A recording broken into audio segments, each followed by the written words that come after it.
प्रभू येशू ख्रिस्तामध्ये सलाम.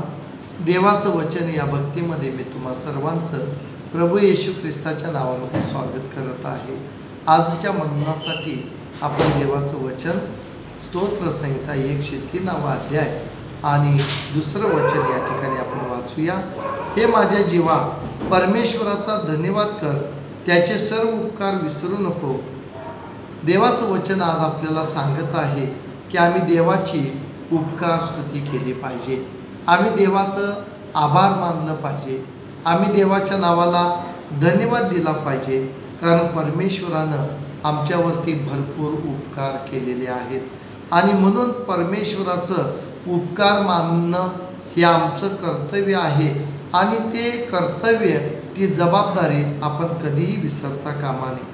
जर आपण परमेश्वराची उपकार स्तुती करत राहिलो तर तो परमेश्वर आमच्या सर्व दुष्कर्माची क्षमा करणार आहे. ज्या काय आम्ही दुष्कर्म केलेला आहे, चुका केलेला आहे, पाप केलेला आहे, त्या सर्वांची तो क्षमा करणार आहे आणि परमेश्वर आमचे सर्व रोग देखील बरे करणार आहे.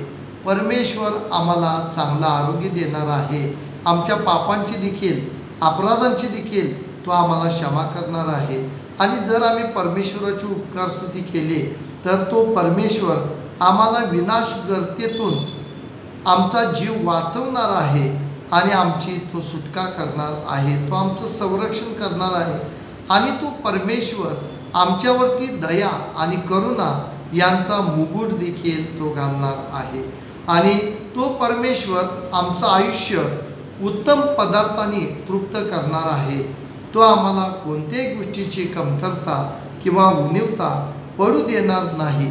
आमच्या आयुष्यामध्ये आम्ही जगत असताना परमेश्वर सर्व चांगले पदार्थ देऊन, चांगलं अन्न देऊन आम्हाला तृप्त करणार आहे.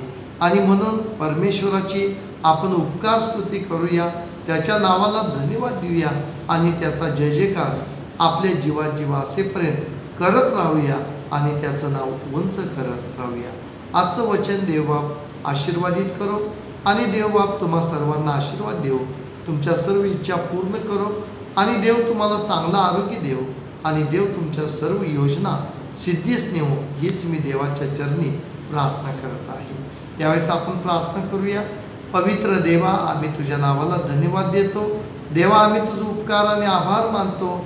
आजचं वचन ज्यांनी प्रभू ऐकलेलं आहे, पाहिलेलं आहे आणि तुझ्या या वचनावरती त्यांनी विश्वास ठेवलेला आहे, तर परमेश्वर बाप्पा तू त्यांना आशीर्वाद दे, त्यांना चांगला आरोग्य दे आणि तू त्यांची काळजी घे.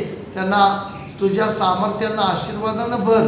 त्यांचं येणं जाणं, त्यांचं काम आशीर्वादित कर व त्यांची प्रगती उन्नती कर. आणि परमेश्वरा, तू किती चांगला देव आहेस याचा अनुभव तू त्यांना दे आणि त्यांच्याद्वारे तुझं नाव तू उंच करून घे.